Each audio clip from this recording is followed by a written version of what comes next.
Jane, really nice to see you today. And I thought it would be helpful if we just start with your specialty and what kind of work you're doing now.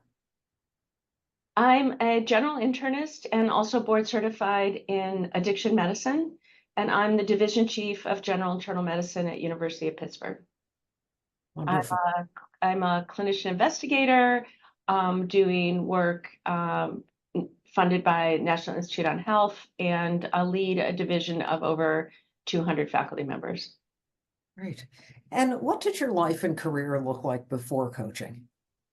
So when I first met you, I was doing fine. I had sort of achieved the things I had set out to achieve. I had NIH funding, I was a fellowship director, things were fine, but I didn't, I wasn't really content. I didn't know exactly where I was going, what I wanted to do.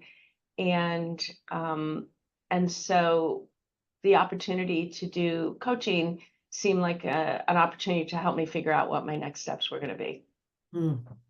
And how did that make you feel being in that place of content and, content with your career, but wanting more? In other words, were there things that you wanted to do and wanted to achieve that you couldn't, personally or professionally?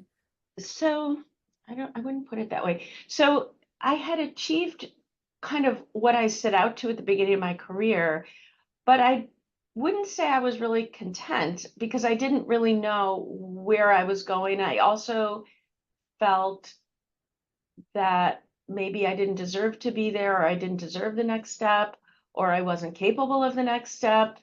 And so coaching really helped me understand those negative self-talk that I wasn't even aware that I was having, and sort of face them straight on. And part of the joy of coaching is that you sort of sat with me with some of those kind of discontent, self-negative talk, and we kind of looked at it. I won't say we made fun of it in a like laughing at, but maybe a laughing with, and sort of kind of getting a mirror to reality to help me see, no, you know, um, just help me visualize sort of my full power in myself, and Hmm. really get the confidence in my own leadership abilities, in my own vision, that I could sort of step into the next level. What has that kind of allowed you to do?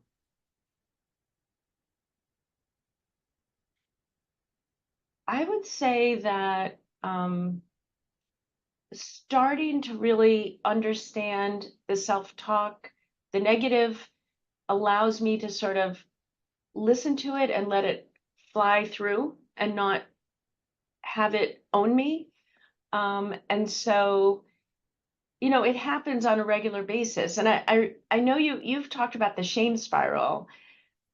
And objectively, you would look at my career and be, boy, she's on the top of things. But nonetheless, when things don't go exactly as I would like, or I realize I've stepped my foot in a mud pile, rather than let that shame spiral kind of take hold, I just sort of say, oh well, this happened. Oh, that's the late Jane. She's not the only Jane. Sort of things that would throw me off before, kind of I'm able to sit with, and they're able to let go of them much quicker. So that then enables my energies to be available for, all the positive things, be available for others, be available for recognizing when things come at me, it's really not about me, it's really about the other person. Allowing me to lean in to difficult problems and say, I know how to do, I know, let me say, I know I have the skills to figure this out. I don't know exactly what the answer is, but I know that if I use the processes and the framework that I've established, that the right answer will come. Hmm. Powerful. Yeah.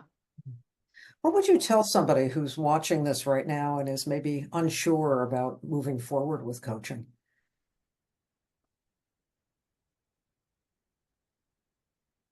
I mean, for me, coaching has been, um, the, for me, the initial part of our coaching was incredibly valuable for really unleashing my own power. And and so I highly recommend, delving in, sorry, I highly recommend delving in um,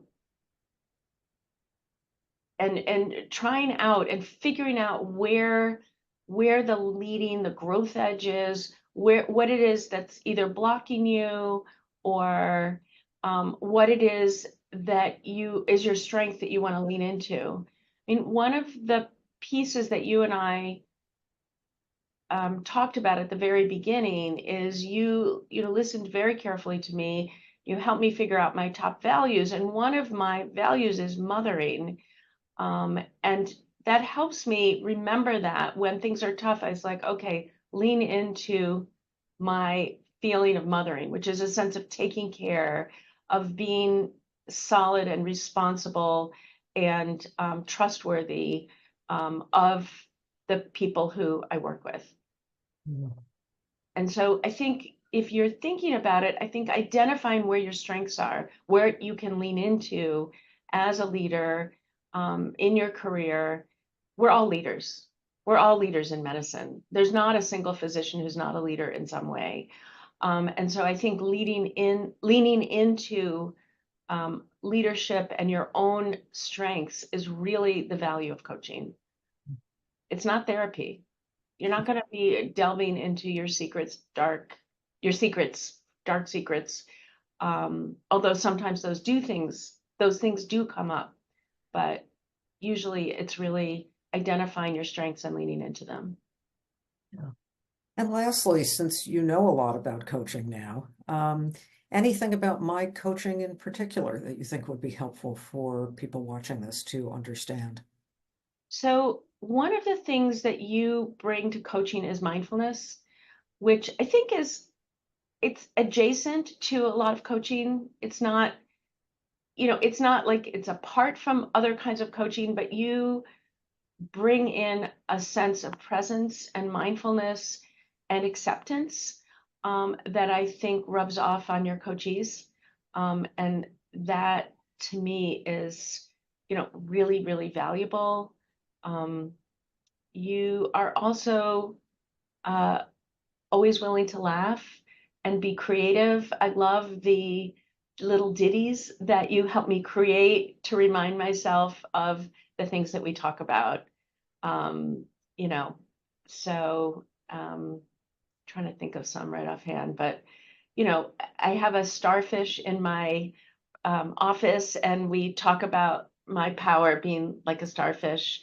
And so there things that remind me, I think, are just that you've done is just your creativity and bringing in humor and joy and mindfulness into the coaching. Wonderful. Well, thank you so much, Jane, for sharing your pearls of wisdom from your coaching journey. Will be very helpful for people interested in coaching.